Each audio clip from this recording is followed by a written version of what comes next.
নমস্কার বন্ধুরা, ধর্মবচন বাংলা চ্যানেলে স্বাগত।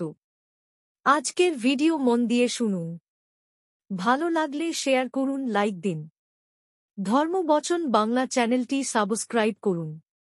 বন্ধুরা, আমাদের সাথে এরকম বহুবার হয় যে যখন কিছু সংখ্যক মানুষ বা কোনো একটি নির্দিষ্ট মানুষ দিনের পর দিন আমাদেরকে অপমান করতে থাকে বা ছোট করতে থাকে, এই কারণে আমাদের মনে অত্যন্ত দুঃখ হয়।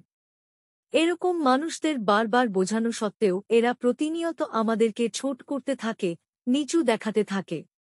এরকম সময় আমরা বুঝে উঠতে পারি না যে কি করে এদের চুপ করাবো। অনেকে বলে যে চুপ করে থাকাই হলো সবথেকে বড় যোগ্য জবাব, কিন্তু এটা কি 100% সঠিক? একদমই নয়।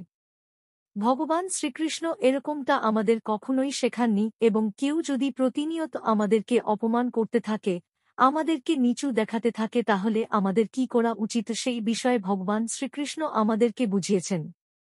ভগবান শ্রীকৃষ্ণের এই উপায়টি যদি আমরা মেনে চলতে পারি, তাহলে আমরা অবশ্যই সেই সব মানুষদের মুখ বন্ধ করে দিতে পারব যারা আমাদেরকে প্রতিনিয়ত অপমান বা নিচু দেখানোর চেষ্টা করে। অফিসে, বাড়িতে, সমাজে বিভিন্ন জায়গায় আমাদেরকে এরকম অপমানের সম্মুখীন হতে হয়। অনেকের তো এরকম অবস্থা হয় যে তারা মানসিক রোগে আক্রান্ত হয়ে পড়ে। তাই এরকম অবস্থায় কি করা উচিত সেটা আজ আমি এই ভিডিওতে বলতে চলেছি। ভিডিওটি শুরু করার আগে আপনারা যারা এই চ্যানেলে নতুন তারা অবশ্যই চ্যানেলটি বটনে প্রেস করুন, এরকম সাবস্ক্রাইব করুন এবং বেল আরও অনেক নতুন ভিডিও দেখার জন্য। ভিডিওটি দেখে যদি ভালো লাগে তাহলে অবশ্যই একটি লাইক করবেন এবং সবাইকে শেয়ার করবেন যাতে তারাও ভিডিওটি দেখে উপকৃত হয়, এবং কমেন্টে জয় শ্রীকৃষ্ণ লিখতে ভুলবেন না। বন্ধুরা, আপনারা নিশ্চয়ই শিশুপাল ও শ্রীকৃষ্ণের কাহিনীটি জানেন। শিশুপাল শ্রীকৃষ্ণের পিসির ছেলে ছিল। শ্রীকৃষ্ণ শিশুপালের মাকে কথা দিয়েছিল যে ভগবান শ্রীকৃষ্ণ শিশুপালের 100টি ভুল ক্ষমা করবে, কিন্তু 100টি ভুল পূর্ণ হওয়ার পর তাকে অবশ্যই শ্রীকৃষ্ণ উচিত শাস্তি দেবে। আমরা জানি যে রুক্মিণীর মাতা পিতা রুক্মিণীর বিবাহ ভগবান শ্রীকৃষ্ণের সাথে করাতে ছিল, কিন্তু রুক্মিণীর বড় ভাই চাইছিলেন যে রুক্মিণীর বিবাহ শিশুপালের সাথে হোক।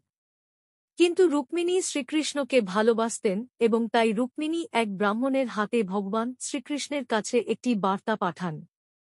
ভগবান শ্রীকৃষ্ণ রুক্মিণীকে ভালোবাসতেন, এবং তিনি এটাও জানতেন যে রুক্মিণীর পিতামাতাও রুক্মিণীর বিবাহ শ্রীকৃষ্ণের সাথে করাতে চান, কিন্তু রুক্মিণীর বড় ভাই শ্রীকৃষ্ণকে শত্রু মনে করে, যার কারণে সে এই বিবাহ হতে দেবে না। কিন্তু শ্রীকৃষ্ণ রুক্মিণীর বড় ভাইয়ের দেওয়া বাধা সত্ত্বেও বিবাহ করে। এই বিবাহ শিশুপাল নিজের অপমান বলে মনে করে এবং শ্রীকৃষ্ণকে নিজের শত্রু ভাবতে শুরু করে। কিছুদিন পর যখন যুধিষ্ঠির রাজসূয় যজ্ঞের আয়োজন করে, তখন সেই যজ্ঞে সকল রাজাদের আমন্ত্রণ করা হয়। সেই অনুষ্ঠানে শিশুপালও আসেন। যখন সেই যজ্ঞে দেবতাদের জায়গায় ভগবান শ্রীকৃষ্ণের সম্মান ও পূজা করতে দেখেন, তখন শিশুপাল অত্যন্ত রেগে যান এবং সে শ্রীকৃষ্ণকে অপমানজনক কথা বলতে শুরু করে। যজ্ঞে উপস্থিত সকলেই শিশুপালকে অনেক বোঝানোর চেষ্টা করে, কিন্তু সে কিছুতেই মানে না। অর্জুন, ভীষ্ম শিশুপালকে মারার জন্য উদ্যত হয়, কিন্তু ভগবান শ্রীকৃষ্ণ উনাদেরকে আটকে দেন। শিশুপাল অনবরত সবার সামনে ভগবান শ্রীকৃষ্ণকে আজে বাজে কথা বলেন, অপমান করতে থাকে এবং কারো কোনো কথাই মানে না। শিশুপাল কিন্তু শ্রীকৃষ্ণ কোনো উত্তর দেন না এবং শিশুপালের করা অপরাধকে গুনতে থাকেন। যখন শিশুপালের 100টি অপরাধ পূর্ণ হয়, তখন ভগবান শ্রীকৃষ্ণ বলেন যে এবার তুমি থামো, না হলে এর পরিণাম ভালো হবে না। কিন্তু শিশুপাল কোনো কথাই মানে না, আরও অপমান জনক কথা শ্রীকৃষ্ণকে বলতে শুরু করে। শ্রীকৃষ্ণ বারণ করার পরও যখন শিশুপালের মুখ থেকে আরেকটি অপমান জনক বাজে কথা বের হয়, তখনই শ্রীকৃষ্ণ সুদর্শন চক্র দিয়ে শিশুপালের মাথা ধর থেকে আলাদা করে দেন। বন্ধুরা, এই ঘটনাটি থেকে আমরা শিক্ষা নিতে পারি যে যদি কোনো ব্যক্তি বারংবার আমাদেরকে অপমান করে এবং তাদের বোঝানোর পুরো চেষ্টা করা সত্ত্বেও যদি সে ব্যক্তি না মানে এবং না বোঝে ও আমাদের মান সম্মানকে আঘাত করে, তাহলে তখন তাকে উচিত জবাব দেওয়াটাও খুব প্রয়োজনীয় হয়ে ওঠে। এরকম মানুষদের চুপ করানোর জন্য আমাদের এমন কাজ করা উচিত যাতে সে ভুল প্রমাণিত হয় এবং চুপ হয়ে যায়। তা না হলে আমরা যদি কারো কারো অপমান বারবার সহ্য করতে থাকি তাহলে সে ভাববে হয়তো আমাদের কোনো কিছু বলারই কোনো ক্ষমতা নেই এবং সে আরও অপমান করতে থাকবে, তাই সবসময় চুপ থাকাটা কোনো সমস্যার সমাধান নয়। তবে হ্যাঁ, আমাদের আগে সেই ব্যক্তিকে বোঝানোর পুরো প্রচেষ্টা করা উচিত। শ্রীরামকৃষ্ণদেব একবার এই ব্যাপারে বলেন, যে কাউকে ভয় দেখানোর জন্য সাপের ফণা তোলাটাই যথেষ্ট, তার জন্য সাপকে ছোবল মারার প্রয়োজন পড়ে না। তাই মাঝে মাঝে আমাদেরও এরকম ফণা তোলা উচিত, তবে হ্যাঁ, কারো কোনো ক্ষতি করা উচিত নয়। মনে রাখবেন, এটা হলো কলিযুগ।